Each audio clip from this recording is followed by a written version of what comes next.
Quando que eu, fisioterapeuta, devo iniciar a mobilização precoce de um paciente pós-infarto do miocárdio?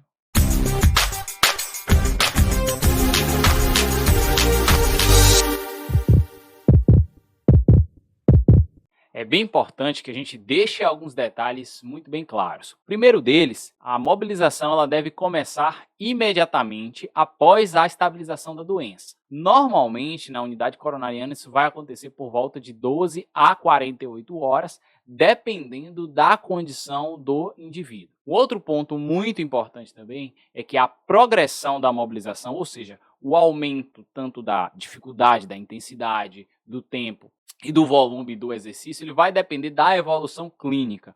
Óbvio que aqueles pacientes que tenham um cenário melhor de evolução, a gente tem condições de progredir de uma forma um pouco mais rápida, mas devemos tomar cuidado independente da condição. Todos os pacientes devem ser monitorizados por pelo menos 24 horas. Esse é um período mínimo de monitorização nos pacientes. Porém, alguns pacientes, como esses que eu vou mostrar aqui com vocês, que são pacientes com alto risco de arritmias, pacientes com instabilidade hemodinâmica, que a pressão fica oscilando muito, redução importante da função sistólica do ventrículo esquerdo, aqueles pacientes com fração de ejeção bem comprometida por conta do infarto, perfusão mal sucedida ou doença arterial coronariana multiarterial, que é aquela que afeta várias artérias, esses pacientes eles podem necessitar de um tempo de monitorização maior do que essas 24 horas que a gente acabou de mencionar. Além do mais, o paciente ele só poderá ser considerado apto para mobilização quando ele preencher 4 critérios que eu vou mencionar para vocês aqui. O primeiro desses critérios é o seguinte: o paciente ele tem que estar pelo menos 8 horas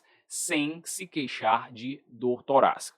Algumas diretrizes recomendam um período de 12 horas, algumas podem chegar até 24 horas, mas algumas diretrizes mais modernas recomendam um período mínimo de 8 horas. Como a gente está falando aqui sobre mobilização precoce, óbvio que você também deve observar outros parâmetros. Na sequência, a gente vai falar sobre a questão relacionada às enzimas, principalmente a troponina e a CKMB. A gente sabe que essas enzimas elas são levadas em consideração no momento em que há o diagnóstico do infarto e óbvio que um paciente que apresente elevação ou até manutenção das enzimas de forma mais elevada, e a mobilização deve ser contraindicada nesse caso. Só vai mobilizar um paciente em que ele já apresente uma queda, essas enzimas elas estejam em constante queda. Seguindo, um outro ponto bem importante também, o paciente ele não deve apresentar nenhuma alteração significativa do ritmo eletrocardiográfico nas últimas 8 horas pelo menos. E dentre essas várias alterações, a gente pode mencionar aqui, por exemplo, a presença da contração ventricular prematura em excesso e até mesmo a taquicardia ventricular. Quando essas condições ocorrem,